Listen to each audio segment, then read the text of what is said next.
let's jump to this next story. Check this out.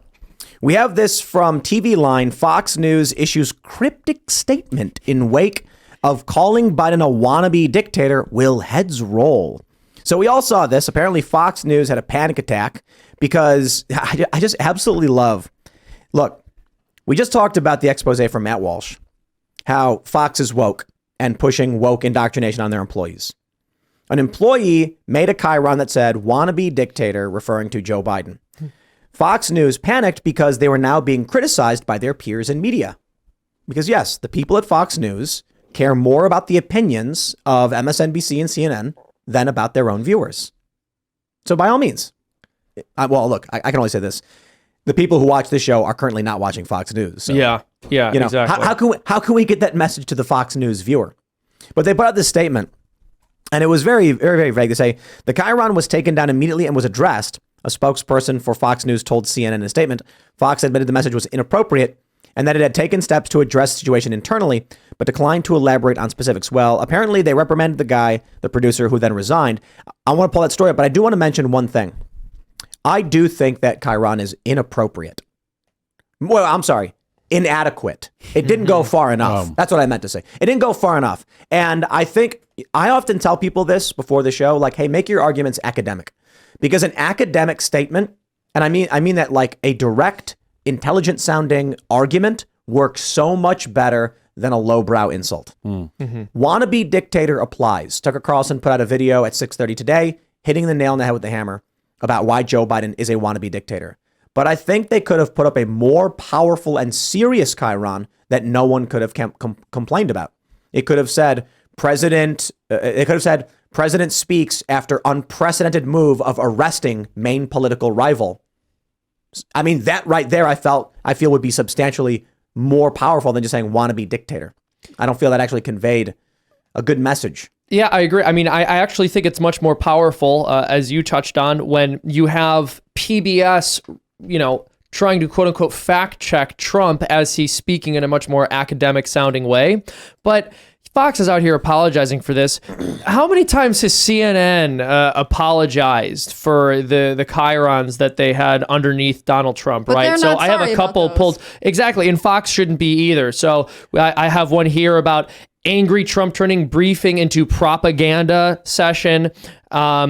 Trump trying to rewrite history on coronavirus response. Here's another one, CNN. Trump has no plans to claim any personal responsibility for inciting serial bomber, thus, of course, implying in the chyron that he should be accepting responsibility for inciting an actual terrorist. Yeah, but the difference is the left and the right. I mean, the left are the ones that lay down in traffic over climate change. The left are the ones that go to the BLM protests and burn down St. John's Church. So the left does demand that we respond to what their philosophy is. The right doesn't. So the right looks at CNN and they're like, that's ridiculous. Give me a break. And they go about their business. So to a certain extent, I'm going to applaud the left for being as tenacious as you could possibly be, because they're not going to rest until Fox sends out the apology. No, I agree. They got it. Shout out to all the Antifa soy boys. Yeah. We want to criticize them for being soy boys, but those are the guys that are screaming, foaming at the mouth, and going out and actually engaging in real world activities. Yeah. Meanwhile, Fox News, which is supposed to be opposition, is actually completely on board with everything they're saying and is only secretly, or is only on the surface, somewhat opposed to these things. I got to tell you right now, spread the word. Fox News should be done. Hands down. The fact that this stuff is now coming out, the fact that there's two big stories. One, that they're indoctrinating their employees with this crazy cult stuff. And two, they're bending the knee to CNN. CNN reaches out to Fox News, and then Fox is like, we took it down. Whoops. What are the odds that Didn't mean to hurt your producer... feelings. Hope we can still be friends. What are the odds this producer was like, I don't want to work here anymore. I'm going to run this crazy chyron. And they're like, we took care of it internally, because he's like, I'm quitting. So you can't touch me. I'm going to write this crazy thing and I'm leaving.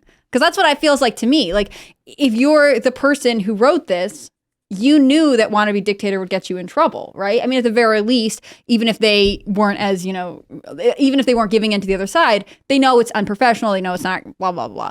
I feel like this producer was like, I have one last shot to do something before I leave, and this is it. If that was my one last shot, though, I would have come up with something better. Like, remember he had to do it on the fly. He didn't have time. The New York Post guy who hacked their homepage and wrote all those articles. Like, that's the way you go out with it. That's true. That's the way you go out in a bang. That was flashier. Right? Like that was. But maybe that guy had more access. That was a while ago, and I remember watching that in real time, saying that. I was on the New York Post app, and I was like, that does not say what I think it Shapiro said. didn't do that. He didn't say those things.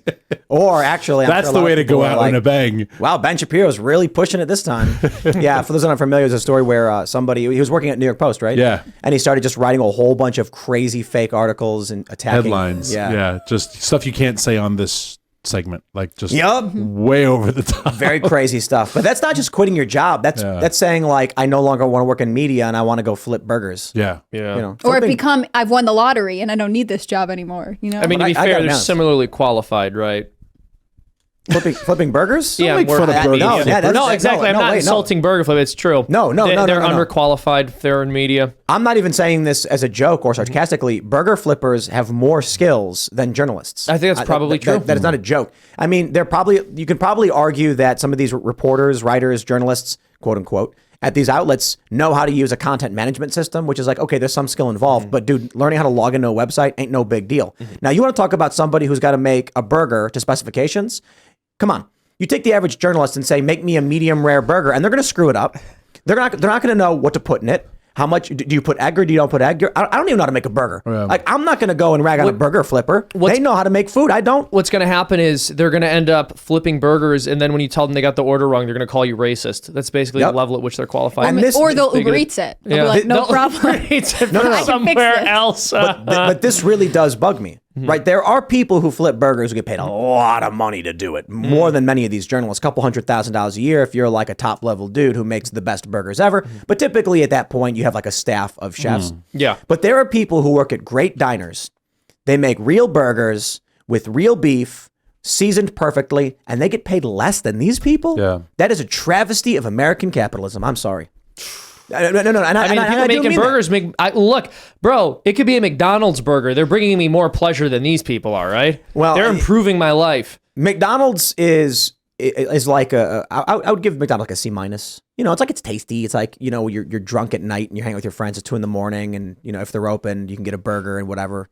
It's like Turkey has these things called wet hamburgers. They're very much like that. You don't turn on CNN at 2 a.m, when you're out with your buddies. But I want to say this in the utmost certainty.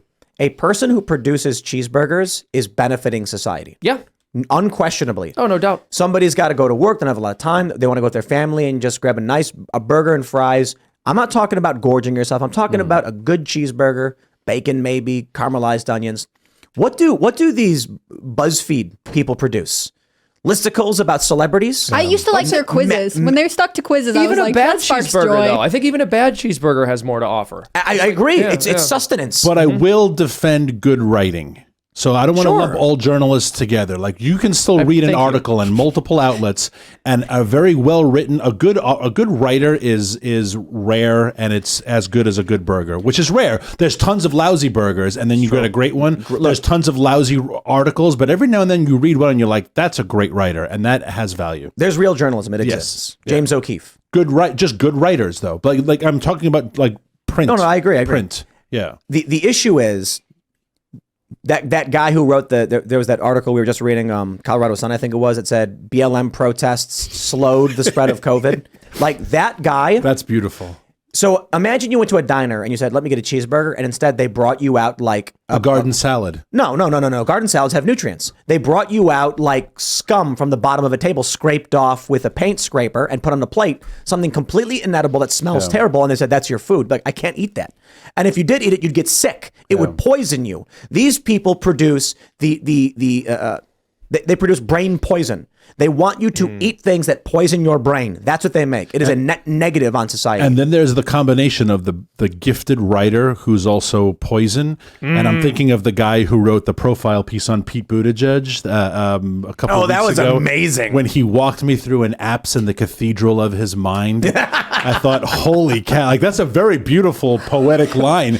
We gotta get this guy doing something I don't else. think Buttigieg's mind is a cathedral, That's bro. like- That's not the setting. Just one apse in the cathedral of his mind, and I thought, boy, you're a gifted writer, and you're a total shill at the But same time. that would be like you going to a restaurant and ordering a cheeseburger, and they bring you out a steaming pile of feces and then put whipped cream on it. You're like, okay, dude, look, you've put whipped cream on it, please, but it's not sustenance.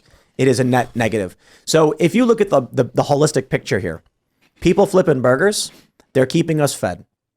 Sometimes people eat too many burgers, and they should probably switch to the garden salad periodically. But you know what? The same diner where a guy, a little line cook, he's not getting paid as much money as these jerks in the corporate press, but they'll get you the food you need. Mm-hmm. And in the big picture, the people writing these articles that are lying are poisoning this country. Yeah, so when people say the corporate press is the enemy of the people, when Michael Malice says stuff like that, you look at the Washington Post trying to lie about the Bud Light stuff. This is what they do. They lie about everything. It is remarkable the degree to which they lie.